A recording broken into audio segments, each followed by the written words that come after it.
What if everything you learned in school about history was a carefully constructed narrative, and a single discovery could unravel decades of assumptions? Imagine an ancient city buried beneath layers of earth for centuries, revealing artifacts that contradict every textbook on human civilization. This isn't fiction, this is reality. Our linear understanding of time, progress, and societal evolution is challenged by one archaeological find. This discovery doesn't just question dates or kings. It challenges the cognitive frameworks through which we interpret human history. Why does this matter? The way we perceive the past shapes our identity and the strategies by which we navigate the future. Our brains recognize patterns, creating narratives from chaos. History, as taught, is a sequence of cause and effect, civilizations rising and falling. Yet this discovery acts as a paradoxical signal, forcing us to rewire assumptions, confronting the discomfort that our perception is flawed. The find consists of artifacts and structures dating back thousands of years, earlier than records suggest advanced civilizations could exist. Pottery, astronomical tools, and urban planning layouts emerge, contradicting the assumed progression from primitive to advanced. The sophistication suggests not a linear evolution but a complex, adaptive system capable of astonishing ingenuity under conditions we previously thought impossible. In cognitive terms, this is like a feedback loop in the human brain producing output that defies predictive models. Neurons fire in patterns that should be improbable, yet here they are. Human societies, as collective neural networks, produce cultural and technological signals. These signals sometimes emerge spontaneously, independent of the linear pressures we imagined. This raises profound questions about human cognition. If a civilization can reach unexpected heights under conditions we thought unsuitable, perhaps our models of progress are too narrow? Perhaps history is less a ladder and more a web of signals, connections, and emergent behaviors, transmitting energy and information across time. The implications extend to psychology. Humans are pattern-seeking animals. Our brains evolved to recognize regularities and infer causal relationships. Yet the discovery reveals that our assumptions about societal development are heuristic shortcuts, simplifications that rarely capture full complexity. This forces us to confront our cognitive biases, confirmation bias, narrative fallacy, and overfitting data to pre-existing models. Each artifact, each anomalous layer of soil, each structural deviation challenges these biases. It whispers that human ingenuity is far more flexible. Consider stress response in this ancient city. Anthropologists find evidence that these early inhabitants faced extreme environmental pressures. Climatic shifts, resource scarcity, and intergroup conflict. Yet the archaeological record shows remarkable resilience, urban organization, and technological adaptation. The stressors that might have led to societal collapse instead seem to have catalyzed innovation. Neuroscience offers a metaphor here. When faced with optimal stress, the brain exhibits neuroplasticity, rewiring itself to adapt to novel challenges. Similarly, human collectives, under duress, may reorganize and create unexpected pathways to survival, exhibiting societal neuroplasticity. This reframes history from inevitable rise and fall to a dynamic interplay between stress, adaptation, and emergent behavior. It also suggests that what we often perceive as failure may have been a necessary calibration, an energy redistribution within the social network. Perception itself emerges strongly from this discovery. Modern humans assume earlier societies had limited awareness and simplistic worldviews. Yet, the artifacts suggest complex astronomical knowledge, trade networks spanning vast distances, and sophisticated social structures. This challenges the notion that intelligence and cultural complexity correlate strictly with chronological advancement. Just as the visual cortex interprets light patterns to construct reality, societies construct frameworks to interpret their environment. And sometimes those frameworks are astonishingly sophisticated, even when external observers underestimate them. One striking aspect of the find is its capacity to rewrite the understanding of technological chronology. Tools and mechanisms, previously thought impossible for their time, appear alongside primitive counterparts. This coexistence challenges linear evolution. The reality is more akin to parallel processing in a neural network. Different nodes experiment, iterate, and converge on high-level solutions. In philosophical terms, this invites a reconsideration of teleology in history. Are we justified in thinking societies follow a predetermined path? Or is history a series of adaptive experiments, some failing, some succeeding, many existing simultaneously outside our conventional timeline? The find also carries profound implications for collective human behavior. The structure suggests centralized planning, yet also decentralized decision-making. Here, we see a metaphor for energy networks. Just as electrical grids balance central control with distributed autonomy to remain stable, societies must balance hierarchy and individual initiative to survive. Historical collapse may represent an adjustment in the energy equilibrium. Stress, adaptation, perception, and flexibility intertwine to produce emergent properties. This understanding illuminates why human history can appear chaotic, yet patterns still emerge, much like neural oscillations in the brain producing rhythms that underpin thought, emotion, and behavior. One of the most mind-altering revelations is that this civilization left no continuous record connecting it to subsequent societies.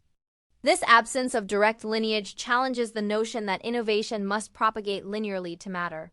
Knowledge can emerge, flourish, and disappear, leaving only traces that our modern methods struggle to interpret. This discovery reshapes our understanding of human history. In cognitive science, this parallels transient neural patterns, brief, high-intensity bursts of activity.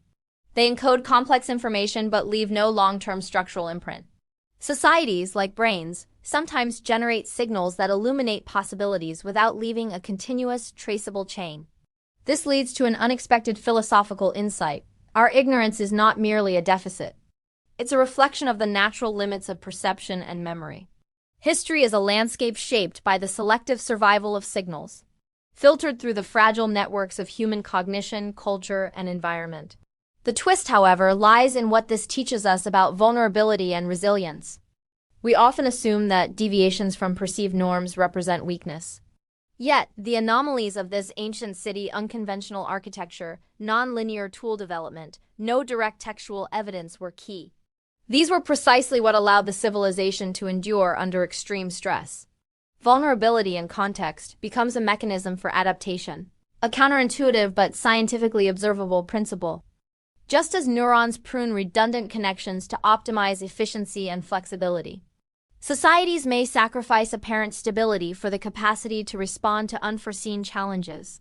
This discovery reframes the narrative of historical weakness and strength, showing that what looks like chaos may in fact be the very foundation of resilience. It also has implications for how we understand modern civilization. Our textbooks may insist on linear progression, measurable metrics of success, and hierarchical achievements. Yet, if ancient societies thrived through decentralized adaptation, creative problem-solving under stress, and non-linear innovation, perhaps our models of governance, education, and technological development should also embrace flexibility over rigidity. Psychology offers a complementary perspective. The collective mind of a society is not unlike a distributed neural network, with information flowing through social bonds, cultural norms, and shared knowledge.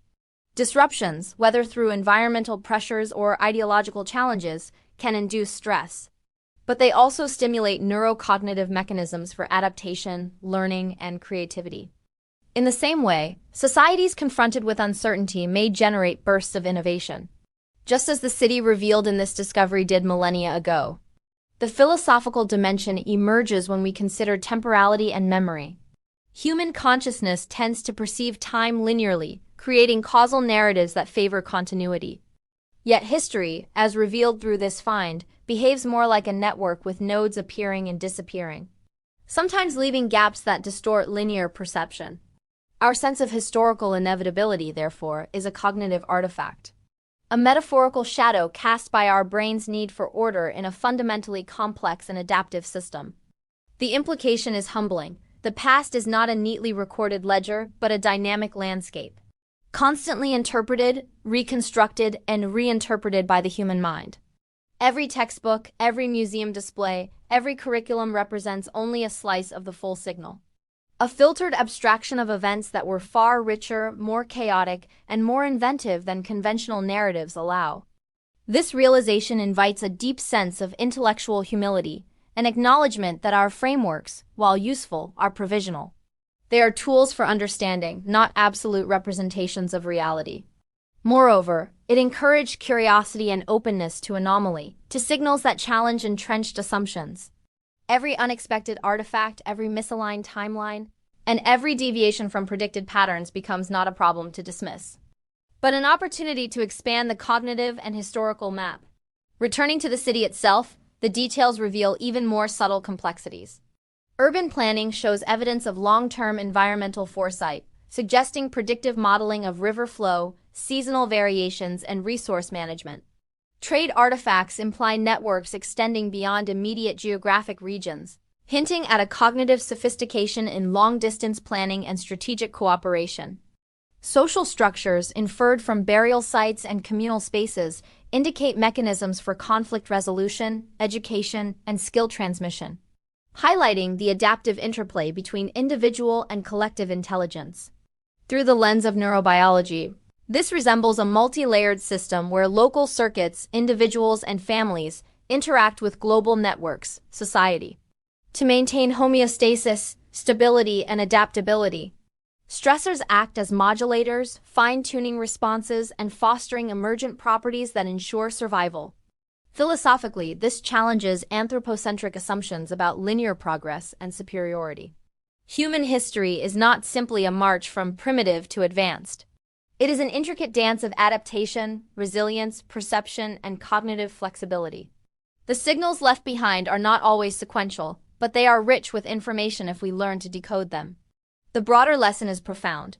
Knowledge can emerge anywhere, at any time, under circumstances we might underestimate. Genius and innovation are not guaranteed by chronology, geography, or continuity. They arise in response to challenges, opportunities, and the adaptive capacity of both individual and collective minds. For the modern observer, this discovery is not merely a historical curiosity. It is a mirror reflecting our cognitive assumptions, our biases, and the limitations of conventional narratives.